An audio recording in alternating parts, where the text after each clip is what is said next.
Sobat Litbang, balik lagi di podcast Bisik Litbang, tempat bincang paling asik punya Litbang. Yeay! Nah, kenalin nama aku Naca Bestarian. Di sini aku bakal nemenin kalian buat ngomongin soal resesi ekonomi di Indonesia.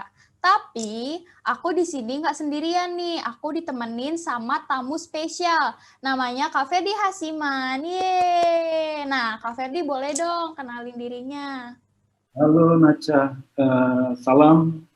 Saya Ferdi Hasiman, teman-teman.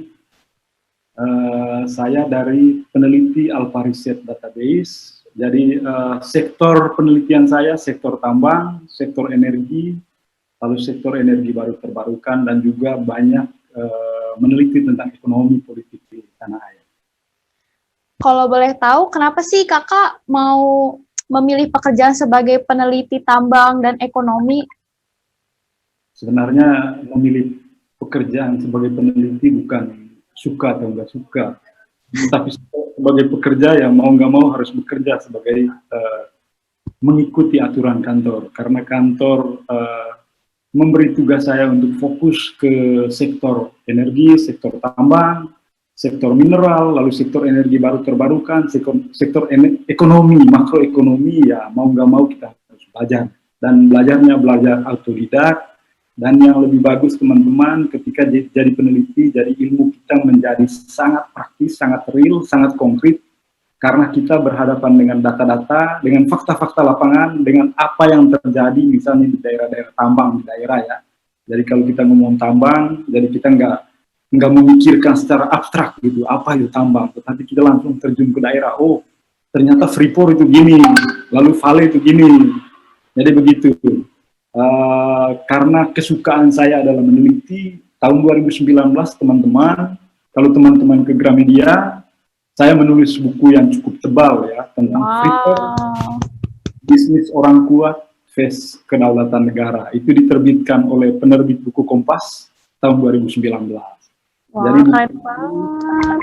bersamaan dengan proses pengambil alihan saham PT Freeport Indonesia oleh pemerintah Indonesia. Jadi teman-teman kalau ke Gramedia silakan, karena menurut saya buku soal Freeport sih yang membahas lengkap tentang Freeport, baik data-data neraca keuangan, karena teman-teman semua adalah orang-orang keuangan. Nah di sana saya mengulas banyak terkait masalah-masalah keuangan. Freeport itu perusahaan tembaga emas terbesar di dunia, bukan hanya di Indonesia, di dunia. Jadi teman-teman kalau mau tahu ya silakan membaca buku itu. Silakan Mas. Oke, kayaknya cukup ya perkenalan dari Kak Ferdi. Sekarang kita langsung aja nih. Kita ngebahas tentang resesi ekonomi di Indonesia. Nah, sebelumnya Kak Ferdi, aku mau tahu nih, resesi ekonomi itu apa sih, Kak?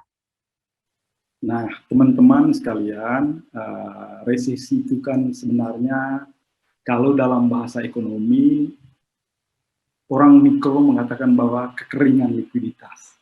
Jadi perputaran arus barang jasa, perputaran uang, perputaran modal di pasar itu mengecil ya. Itu karena aktivitas ekonomi nggak bergeming lagi, nggak terdorong lagi. Nah itu resesi. Nah resesi secara keseluruhan itu memang ada sejarahnya, sudah sejak tahun 1929 ya teman-teman mengenal Great Disruption.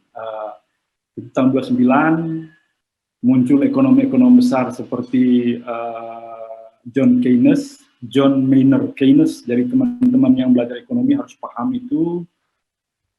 Resesi tahun 29 itu di mana ekspor Amerika itu jeblok banget, dan itu membuat negara itu menjadi negara dengan tingkat pengangguran tertinggi ya tahun 29. Lalu tahun 98 kita mengenal resesi. Jadi resesi karena kebangkrutan ekonomi ya. Jadi perusahaan-perusahaan kalau 2009 98 97 98 ya teman-teman. Itu resesi yang sangat parah. Jadi dia seperti contagion effect gitu. Contagion effect itu resesi yang menular dari satu negara ke negara, dari pasar saham yang satu ke pasar saham yang lain. Lalu ada krisis ekonomi tahun 2008. Itu murni karena memang stabilitas ekonomi, karena likuiditas uang di pasar itu semakin hari semakin menurun. Nah, sekarang tahun 2020, 2019 sejak Maret itu kita sudah mulai mengarah ke sana. Tetapi resesi kali ini saya kira bukan resesi yang biasa, tetapi ini resesi yang sangat luar biasa karena dampaknya bukan dipicu oleh kekurangan aktivitas ekonomi, tetapi ini adalah karena pandemi. COVID-19 ini membuat aktivitas manusia nggak bisa bergerak lagi. Jadi karantina di negara-negara itu mulai menutup diri, melakukan karantina dari satu negara ke negara lain. Negara-negara Eropa melakukan karantina secara nasional, bukan parsial ya. Cina juga melakukan karantina parsial, Amerika dan segala macamnya melakukan karantina. Indonesia dalam konteks tertentu dia melakukan karantina parsial meskipun ya bahasa halusnya pembatasan sosial berskala besar ya. Tetapi itu bisa disebut sebagai karantina karena dengan karantina aktivitas barang jasa terhenti, aktivitas manusia berhenti, dan ini menurut saya sangat dalam karena manusia nggak bisa bergerak, hidup di rumah. Kalau dia keluar, dia berhadapan dengan sebuah kecemasan eksistensial gitu. Ketakutan akan kematian itu akan datang. Jadi Nacha berhadapan dengan saya pasti akan menganggap saya itu setan gitu yang mengancam kehidupan Nacha. Nah, jadi teman-teman berhadapan dengan COVID-19 ini membuat kita menjadi takut. Jadi dengan sesama aja, dengan teman-teman Nacha, dengan siapa di kampus bertemu aja. Waktu awal-awal pandemik ya, parno banget gitu loh. Jadi orang takut dengan kehadiran orang lain. Jadi orang lain itu bisa dianggap sebagai pembunuh untuk saya gitu loh. Jadi itu berbahaya dan ini yang membuat resesi kita semakin parah dan menurut saya berbeda dengan resesi-resesi tahun 1929, tahun 9798 dan tahun 2008. Oke, dari yang tadi kakak jelasin, itu yang di-highlight itu kan yang bikin resesi itu karena negara-negara menutup diri atau mengunci diri. Tapi aku mau tanya dong kak, apa benar penyebab resesi ekonomi di Indonesia itu cuma karena PSBB? Apa ada hal lain? Nah, gitu, Kak. Indonesia ini kan bukan negara yang terisolir ya. Jadi teman-teman di kampus pernah mengenal kata globalisasi. Ya. Jadi di dalam dunia globalisasi, dunia ini semacam prison village gitu, perkampungan global. Jadi Nacha itu bisa terkoneksi dengan teman-teman di Amerika dalam 1 detik, 1 menit. Jadi kita hidup dalam dunia yang terkoneksi satu sama lain. Nah, di dalam dunia yang terkoneksi satu sama lain, itu perputaran arus barang jasa itu mengalir dengan cepat. Lalu perputaran modal juga mengalir begitu cepat. Investasi juga begitu mengalir begitu cepat. Bukan hanya itu, bukan hanya arus barang modal yang mengalir dengan cepat di zaman globalisasi, tetapi arus keluar masuk manusia itu cepat sekali lewat satu pintu bandara ke bandara yang lain. Dan itu yang memompa perekonomian sebuah negara. Jadi satu negara, kalau negara itu dianggap sebagai negara yang terkunci, itu dianggap sebagai negara komunis seperti Korea Utara ya. Jadi susah orang untuk hidup di sana. Jadi susah juga untuk berelasi dengan dunia global gitu. Nah, kita bisa pasar saham kita misalnya di Bursa Efek itu bisa jatuh hari ini juga ketika pasar saham Dow Jones di Amerika dan Wall Street jatuh. Jadi itu mau menunjukkan bahwa dunia ini terhubung satu sama lain gitu loh. Jadi itu yang disebut dengan globalisasi. Nah, dampak resesi kita di Indonesia itu tentu bukan hanya faktor tunggal karena kita melakukan PSBB ya. Itu dampaknya kecil banget. Itu Nacha investasi kita di dalam negeri itu kalau teman-teman lihat di data BKPM itu kecil sekali investasi domestik ya. Jadi yang memompa perekonomian kita itu dari investor-investor global. Jadi di sektor minyak, di sektor minyak misalnya teman-teman, jadi perusahaan minyak kita itu hampir 80% itu dikontrol oleh perusahaan-perusahaan asing. Jadi teman-teman bisa mengenal ada nama Exxon Mobil. Pernah dengar kata nama perusahaan itu? ya, Exxon Mobil itu dia melakukan pemboran minyak di Blok Cepu di Bojonegoro. Jadi itu adalah blok terbesar penghasil minyak di tanah air. Jadi dia itu di angka 280.000 barrel per hari. Lalu ada Chevron Pacific Indonesia. Nah, itu adalah perusahaan Amerika. Ada Talisman Energy, ada Salamander Energy. Lalu ada Inpex Corporation. Jadi semua perusahaan-perusahaan itu adalah raksasa di sektor minyak. Dan mereka adalah korporasi-korporasi global. Nah, jadi ketika COVID ini datang, aliran investasi yang masuk ke Indonesia pasti terhenti dong. Konsumsi barang jasa juga terhenti juga. Manusia yang keluar bebas masuk ke negara termasuk ke Indonesia pasti berhenti. Kalau Naca mau membeli sesuatu gitu, misalnya ada Naca seorang investor dari Amerika ya, mau berinvestasi di perusahaan sawit di Indonesia. Nah, nggak bisa jalan karena pandemi, takut dengan kematian. Nah, saya hold dulu deh, hold money, pegang dulu duitnya. Nah, pada saat Naca memutuskan untuk memegang duit, hitung aja kalau Naca ribuan orang investor gitu yang mau datang ke Indonesia dan hold money, apa yang terjadi? Yang terjadi adalah aliran uang ke pasar domestik pasti akan terhenti.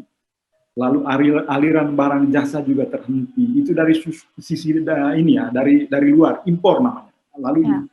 Lalu bagaimana dengan barang-barang dari Indonesia? Nah, saya ini ya, produsen penghasil sawit kayak Wilmar gitu, lalu ada Musimas. Jadi saya memproduksi sawit sampai 13 juta ton per tahun. Nah, mulai bulan Maret, seluruh negara-negara terkunci. Dan tujuan ekspor sawit saya ke Cina, ke Korea Selatan, ke Jepang. Lalu yang terjadi adalah saya harus menghentikan ekspor saya akibatnya saya nggak bisa mendapat uang. Jadi perusahaannya bisa produksinya turun, kalau produksinya turun pasti labanya rugi, kalau labanya rugi, pendapatannya, revenue-nya ikut rugi, ya pasti yang dia lakukan terakhir adalah efisiensi, dan efisiensi yang terakhir adalah pemangkasan pekerja. Jadi itu jalan yang paling akhir. Maka orang bilang bahwa resesi kali ini resesi yang sangat berefek pada pemangkasan pekerja ya. Jadi pemutusan hubungan kerja di perusahaan-perusahaan itu di tengah pandemi COVID-19 itu sudah biasa. Karena memang mau nggak mau harus dilakukan oleh perusahaan, karena perusahaan nggak bisa melakukan produksi. Kalau nggak bisa melakukan produksi, dia nggak punya uang. Kalau dia nggak punya uang, dia nggak bisa ngapa-ngapain. Kalau dia nggak punya uang, dia nggak bisa bayar pajak ke negara dong. Jadi Naca dengan teman-teman nggak bisa mengharapkan banyak dari negara, karena pemasukan negara dari perusahaan-perusahaan juga berkurang. Tingkat konsumsi masyarakat juga terhenti. Selama PSBB misalnya ya, teman-teman di rumah aja kan? Naca di rumah aja atau di mana? Iya dong, parno kalau keluar, takut. Konsumsi untuk membeli bensin berkurang atau enggak? Iya, berkurang. Kan nggak kemana-mana. Karena berkurang, hitung aja jutaan Naca seperti itu nggak membeli bensin. Pertamina rugi. Ruginya sampai 11,3 triliun. Karena tingkat konsumsi masyarakat menurun. Dari seluruh perusahaan-perusahaan besar, itu selama pandemi COVID-19, itu menghentikan seluruh aktivitas, menghentikan operasi, menghentikan produksi, dan itu berimbas pada perekonomian secara nasional. Dan itu yang membuat pertumbuhan ekonomi kita minus 5,4%. Nah, teman-teman ini, kalau teman-teman lihat di data ya, saya minta teman-teman lihat kalau bentar lihat internet, di Google, lihat tradingeconomic.com ya. Jadi teman-teman lihat di situ banyak sekali negara-negara di dunia yang, kecuali Cina, yang pertumbuhannya positif, semuanya negatif. Amerika Serikat aja dia minus 9,0%. Cina positif ya, 4,90%. Negara-negara Eropa dia minus 14,7%. Jepang juga minus 9,90%. Jadi itu mau menunjukkan apa? Bahwa memang situasi ekonomi sedang sulit sekarang. Jadi kita nggak bisa mengharapkan uang yang besar, kita nggak bisa mengharapkan stabilitas perekonomian kalau akar masalahnya belum terselesaikan. Akar masalahnya apa? Naca dengan teman-teman tahu apa akar masalahnya? COVID. Nah, kalau itu dimatikan, maka pasti aktivitas akan kembali pulih. COVID ini membuat kita nggak bisa bergerak. Jadi kita nggak bisa ke sana kemari. Karena makanya obatnya adalah harus obat dulu dari ahli-ahli epidemiologi, dari perusahaan-perusahaan farmasi harus segera untuk mencari vaksin ya, supaya menemukan obat, supaya ekonomi pulih gitu loh. Kalau obatnya sudah ditemukan, apa namanya, masalah-masalah kesehatan, masalah-masalah pandemi itu sudah bisa teratasi, atau ada herd immunity gitu loh. Kalau ada herd immunity, pasti ekonomi pasti akan ikut pulih. Begitu, teman-teman. Oke. Bagaimana? Nah, Bisa mengerti nggak? iya, jadi intinya teman-teman, COVID ini tuh dampaknya besar banget ya buat negara. Selain kita resesi itu tuh juga dampaknya besar banget buat buat investor, buat industri, buat pekerja juga. Ini tuh dampaknya besar banget. Nah, aku harap kita semua tuh bisa stay safe dan aku berharap COVID ini tuh cepat banget hilang karena kasihan banget kan orang-orang yang kehilangan pekerjaan atau gajinya dipotong, ya kan Kak Ferdi? Iya, itu Nah, udah mulai itu. Sudah mulai. di pekerjaan Kak Ferdi sendiri tuh ngaruh nggak sih Kak COVID ini? Saya di kantor saya sejak Maret revenue-nya nol ya, pendapatan nol, karena klien kami kebanyakan perusahaan-perusahaan asing. Jadi Oh, seluruh perusahaan asing sejak bulan Maret sampai bulan Agustus menghentikan seluruh proyek-proyek riset dan mulai berdatangan lagi September. Tetapi kami nggak kenal pemotongan gaji karena kami sudah safe jauh-jauh hari sebelumnya, masih aman lah. Mungkin kalau COVID-nya sampai Desember mungkin kami nggak bisa selamat juga. Jadi yang dilakukan saat ini adalah bukan economic recovery orang bilang ya. Kalau ekonom atau menteri bilang kita mau masuk ke pemulihan ekonomi apa? Jadi kita belum pulih dari masalah kesehatan ini. Jadi ini harus pulih dulu masalah kesehatan baru kita economic recovery. Orang bilang economic recovery. Jadi economic recovery itu begini. Jadi negara itu akan memompa ya, melakukan stimulus, memberi uang ratusan triliun ke pasar. Kalau sekarang kan 150 triliun ya teman-teman, akan dipompa untuk konsumsi masyarakat. Misalnya Naca seorang pekerja dengan gaji 5 juta ke bawah ya, nanti secara otomatis dari rekening Naca akan muncul itu uang 600.000 per bulan, tetapi itu akan dibayar per 2 bulan, 1,2 juta. Nah, gunanya uang itu apa? Gunanya uang itu supaya Naca bisa membeli makan, supaya orang-orang di warteg bisa hidup. Kalau orang-orang di warteg bisa hidup, orang-orang di pasar juga bisa berjualan dong, karena orang-orang warteg permintaan sayur, permintaan apa segala macam itu pasti akan meningkat. Jadi itu namanya stimulus.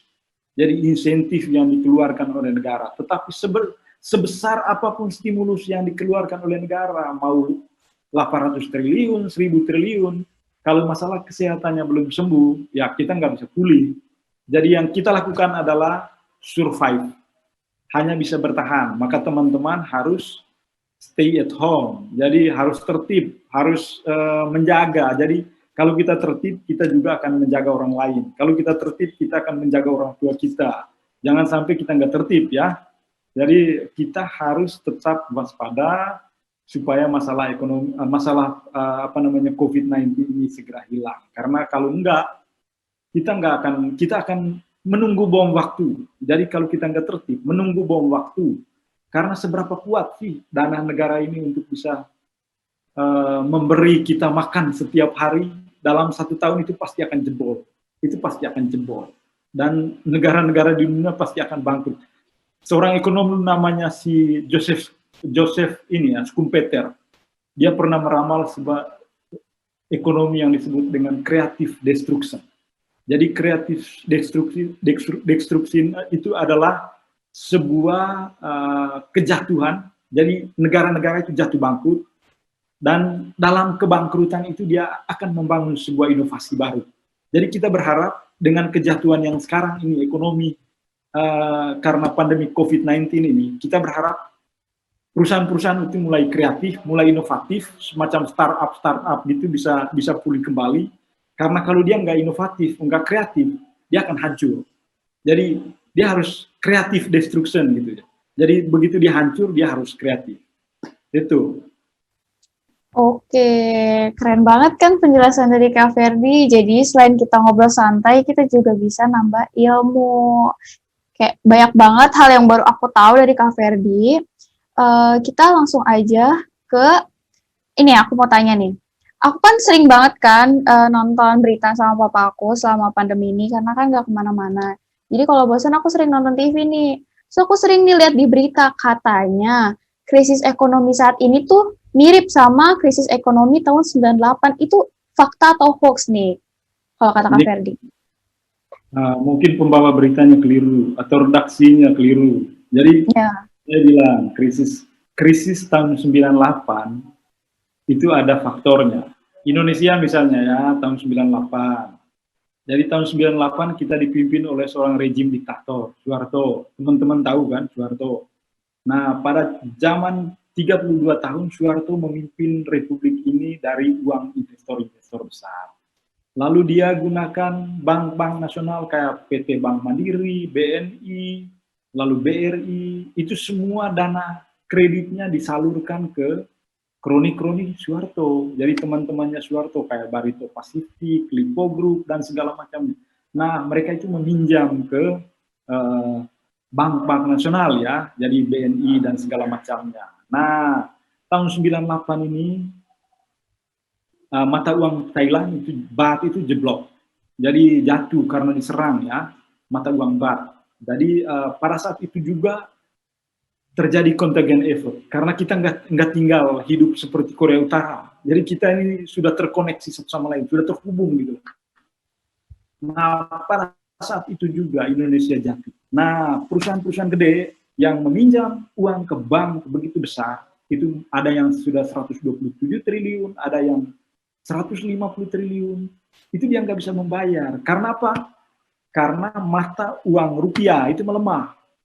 Dan teman-teman kalau bisa baca di berita, itu mata uang dolar dulu kalau dirupiahkan itu baru 2.000 teman-teman. 2.000 rupiah per dolar. Nah, karena krisis ekonomi, karena resesi, rupiah itu melemah sampai 16.000. Jadi orang Naca misalnya meminjam uang ke bank ini 100 triliun di kurs 2000. Lalu Naca belum melakukan restrukturisasi utang. Restrukturisasi utang artinya utang itu dibayar berdasarkan fix ya, mata uang misalnya enggak berlaku fluktuatif gitu. Jadi minjam dalam mata uang dolar dan pada saat harga rupiahnya cuma 2.000 dan pada saat resesi rupiah jatuh ke 16.000. Jadi uang utang mereka berlipat-lipat dan mereka nggak bisa bayar. Pada saat mereka nggak bisa bayar, perusahaan-perusahaan, ratusan perusahaan besar itu bangkrut.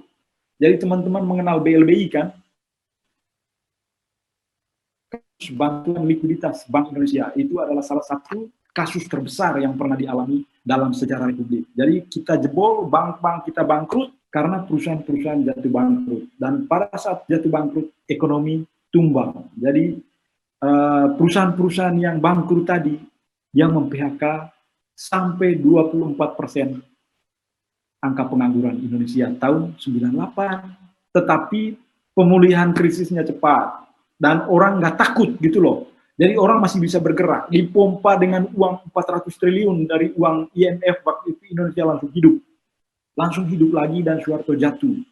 Nah, orang bisa bergerak kemana-mana. Sekarang teman-teman, beda. Jadi orang mau bergerak nggak bisa, takut gitu loh. Jadi karena apa? Karena COVID-19 ini mengancam kehidupan kalian gitu loh. Jadi kalian kemana, ketemu orang di sana, kalian terkena efek gitu. Apalagi ini COVID-19 ini cepat sekali menyebarnya ya. Jadi bukan hanya Naca, tetapi dia akan kena ke orang tua Naca. Kalau imunitasnya nggak kuat ya berbahaya. Jadi menurut saya akan tegaskan begini. Jadi teman-teman kalau ada yang mengatakan bahwa krisis 98 dengan sekarang itu sama, itu saya katakan beda. Jadi beda banget. Jadi 98 itu krisis karena memang murni krisis karena aktivitas ekonomi, sekarang itu krisis bukan karena aktivitas ekonomi, tetapi sekarang krisis karena ada pemicunya. Pemicunya apa? Ya, masalah kesehatan, masalah COVID-19. Ini masalah kehidupan nih. Jadi kalau nggak ada uang, kalau ekonomi mati, orang masih bisa bergerak lah. Orang masih bisa kemana-mana. Tetapi ini saya aja jauh ya di Flores sana, saya nggak bisa ke sana. Saya nggak bisa terbang ke sana karena takut orang tua saya bisa begini. Jadi mau nggak mau ya tinggal di rumah. Jadi menetap di rumah itu adalah salah satu jalan supaya kita bisa selamat gitu loh. Kalau enggak kita nggak bisa bertahan. Jadi bedanya beda banget. Jadi kalau ada teman-teman bilang bahwa ini adalah ada kesamaan dengan 98 dengan sekarang, teman-teman langsung bilang ini beda.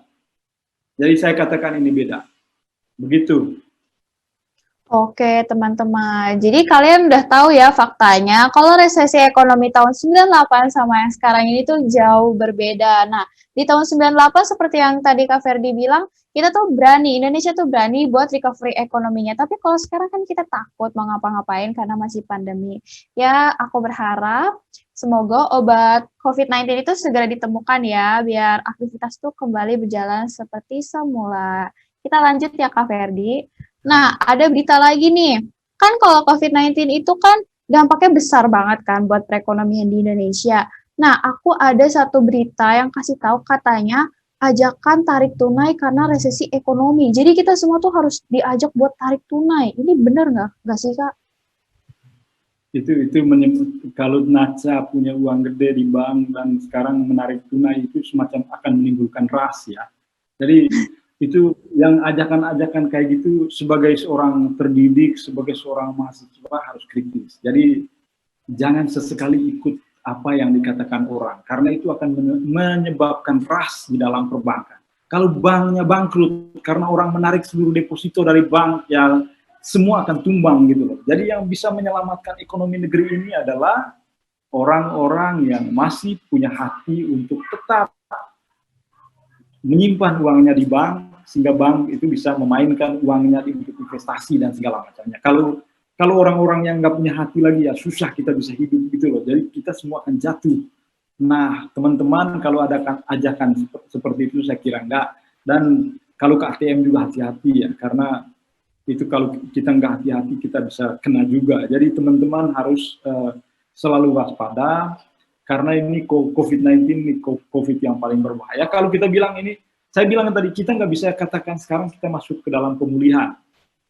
Jadi kita nggak bisa masuk ke dalam pemulihan. Yang kita lakukan sekarang adalah bagaimana kita bisa bertahan. Bertahan di dalam krisis. Kalau Naca punya bisnis gitu loh, paling kurang bisnisnya nggak jatuh banget, tetapi bertahan aja. Sampai penemuan vaksin itu ada, sampai obatnya ada. Jadi sejauh vaksin nggak ada, sejauh obat nggak ada, kita hidup dalam tiang. Jadi Naca nggak bisa ke kampus. Jadi kampusnya kampus di dunia virtual aja. Jadi semua pola perilaku yang selama kebiasaan-kebiasaan yang di waktu-waktu normal selama ini dilakukan, itu terjadi pembalikan pada saat COVID-19 ini. Jadi kalau dulu kita harus bertemu dengan dosen, sekarang lewat dunia virtual. Nah, pertanyaannya apakah dunia virtual itu menjadi sangat efektif atau enggak? Nah, itu kan kita nggak tahu. Dan menurut saya pertemuan tatap muka itu tetap penting. Karena bagaimana saya bisa melihat itu Naca cantik atau enggak, bisa senyum atau enggak. Kalau di dunia virtual ya Naca bisa berpura-pura tunduk dan mendengar gitu loh. Kalau pertemuan tatap muka langsung itu lebih efektif. Jadi COVID-19 ini dampaknya sangat besar ya teman-teman, dan kita harus tetap tenang, tentu menjaga diri masing-masing itu sama dengan menjaga supaya kita akan menimbulkan korban bagi orang lain. Itu aja. Oke, jadi udah dipastikan ya kalau berita itu hoax. Kita tuh nggak boleh kalau apa-apa tuh cepat nelen mentah-mentah. Jadi soal penarikan uang di bank itu, kita harus cari kebenarannya, kita harus dari sumber yang terpercaya. Jangan sampai karena kemakan hoax, kita ngelakuin hal-hal yang bodoh buat negara kita sendiri, ya nggak sih, Kak? Kalau bisa menyimpan nabung uangnya di Bank Mandiri, di BRI, jangan takut uang hilang. Karena itu perusahaan, BRI itu asetnya 750 triliun. Kalau Naca menyimpan uang di BRI 1 miliar, nggak akan hilang duitnya. BRI akan ganti itu. Mandiri asetnya sekitar 600-an triliun. Kalau Naca punya uang di bank cuma 2 triliun, Bank Mandiri masih bisa bayar itu. Jadi negara itu ada jaminannya. Jadi kalau kita menyimpan uang di bank-bank gede, itu selalu ada jaminannya. Jangan takut, jangan sampai kita menarik ya uang cash dari bank, karena itu ini. Tetapi kan kalau teman-teman yang main sahamnya, siapa tadi nama cowok yang tadi ini? Mungkin saatnya untuk bermain saham, karena saham-saham pada berguguran tuh. Siapa tahu mau jadi orang kaya ya. Kalau mau jadi orang kaya ya sekarang saatnya, karena semua perusahaan-perusahaan, valuasi perusahaan semuanya jatuh. Jadi di pasar modal itu teman-teman itu bisa menunjukkan banyak hal, karena fluktuasi mata uang, fluktuasi harga-harga komoditas itu sangat mempengaruhi pasar ya, karena bagaimanapun juga indeks harga saham gabungan di Bursa Efek itu sangat mempengaruhi juga perekonomian dari sebuah negara. Kalau terjadi capital outflow gitu loh, atau capital inflow, itu tentu punya efek yang positif dan negatif untuk negara. Gitu. Oke Kak, jadi kita nggak perlu takut ya guys kalau nyimpen uang di bank, karena bank tuh pasti aman buat nyimpen uang kita. Karena sektor saya itu salah satu sektor yang turut mempengaruhi neraca keuangan negara, karena terkait dengan minyak ya, BBM. Jadi konsumsi BBM kita selama pandemi ini turun banget, dan membuat Pertamina merugi sampai 11,3 triliun. Bukan hanya Pertamina sebenarnya yang rugi. Seluruh perusahaan minyak di negara-negara di dunia itu rugi. Exxon Mobil misalnya ya, perusahaan terbesar Amerika, itu ruginya 97 triliun. Lalu Shell, salah satu raksasa dari Belanda, dia melakukan operasi di seluruh dunia, itu ruginya hampir 200 triliun. Lalu Chevron itu ratusan triliun. Nah, karena kerugian itu mereka mulai memangkas, mereka punya investasi ya. Mereka mulai Shell misalnya mulai cabut dari blok Masela di Maluku sana. Jadi itu salah satu blok gas terbesar di tanah air ya. Mereka mulai melakukan efisiensi, nggak belanja dulu untuk sementara gitu loh. Jadi nggak belanja dulu untuk sementara. Jadi mereka menahan uang. Nah, yang terjadi adalah seluruh perusahaan-perusahaan minyak global jatuh.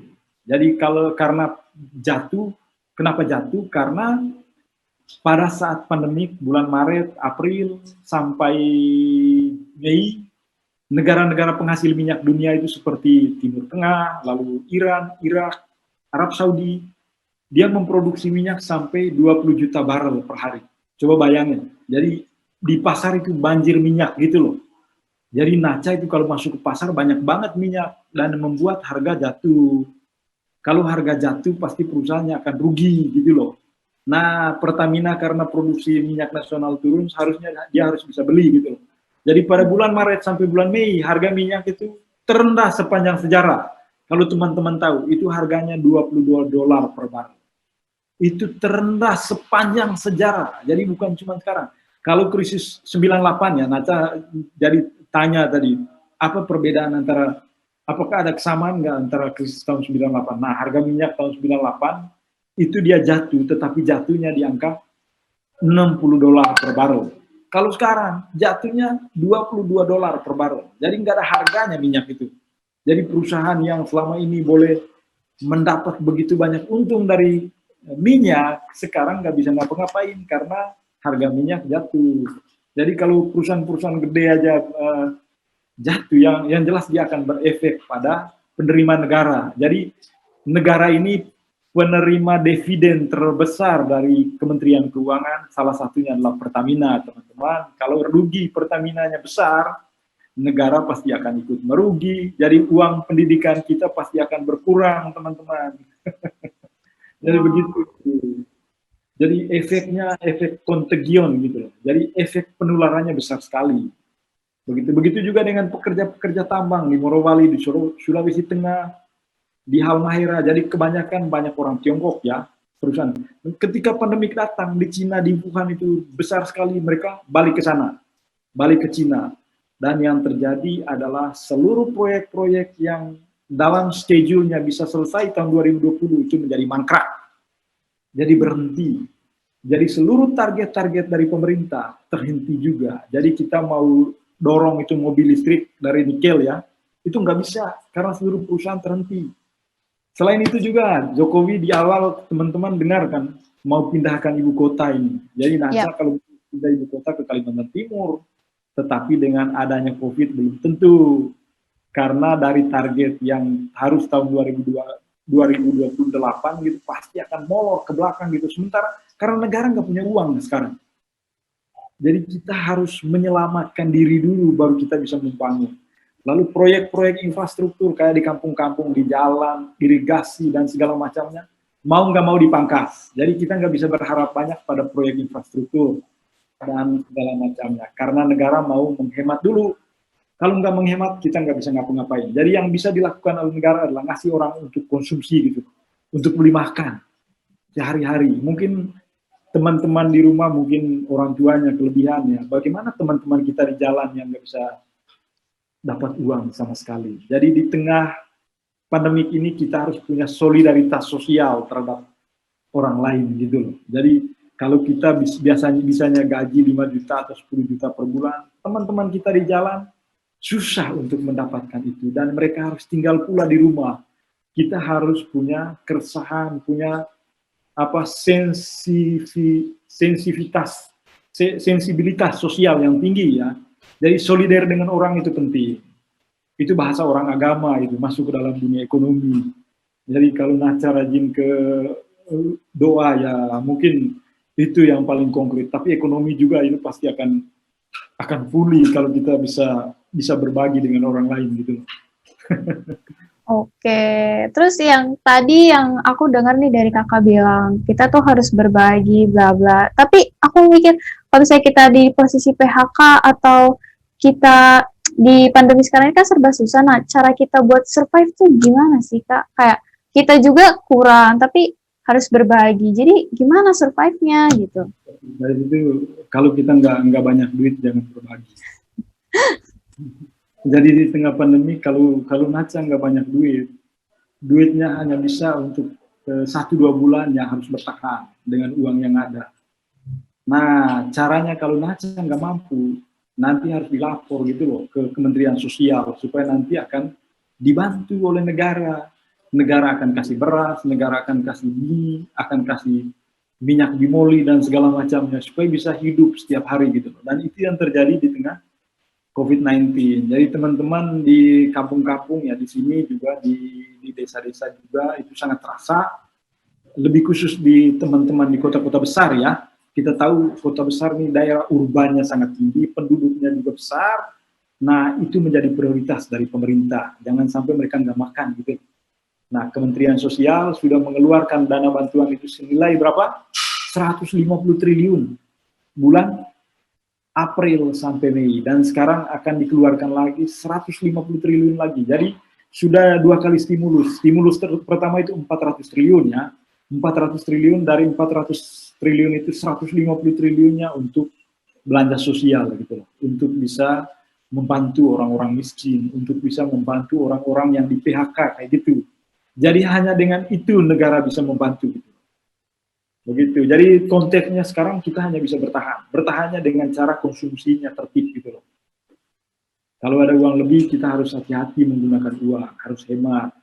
Karena kita nggak tahu kapan ini resesi ini COVID ini berakhir. Jadi kita ini seorang filsuf Slovenia namanya Slovak Zizek, dia keluarkan buku di tengah pandemik ya. Dia nulis bukunya di dalam bahasa Inggris, tetapi dia ingatkan bahwa kita nggak tahu kapan COVID-19 ini akan berakhir. Jadi dunia sekarang berada dalam sebuah ketidakpastian global. Jadi dalam ketidakpastian global itu kita harus bisa menghemat, kita harus bisa bertahan gitu loh. Supaya kita jangan sampai kita nggak bisa bertahan sebelum krisis itu akan selesai. Jadi kita harus bisa bertahan sebelum vaksin akan datang. Oke. Oke, jadi intinya cara kita survive di masa pandemi ini tuh selain buat jaga kesehatan, pakai masker, kita juga harus hemat, jangan boros, jangan apa aja mau dibeli, jangan sampai kita nanti gak punya uang sampai sama sekali lagi kondisi kayak gini kan, aduh pusing banget kan, ya kan Kak? Jadi mungkin dari aku segini aja. Terima kasih buat Kak Ferdi Hasiman buat ilmunya, buat waktunya. Ini tuh bermanfaat banget buat kita semua, nambah ilmu baru. Oke guys, sayang banget nih kita udah di penghujung acara. Gimana teman-teman? Selain seru, podcast kali ini juga bermanfaat banget kan? Nah, aku harap podcast kali ini selain bisa mengisi waktu luang kalian, podcast ini juga memberi ilmu baru nih buat kita semua. Nah, selain itu jangan lupa buat follow akun Instagram UKM Litbang. Dan jangan lupa buat subscribe, like, share, dan komen YouTube channel UKM Litbang. Nah, selain itu buat teman-teman yang mau mendengar versi audionya, bisa banget nih akses platform digital kesukaan kalian seperti Spotify, Apple Podcast, dan lain-lain. Dan yang terakhir jangan lupa nih buat subscribe YouTube channel Kak Ferdi Hasiman. Nah, sampai jumpa di podcast Bisik Litbang selanjutnya. Dadah, thank you.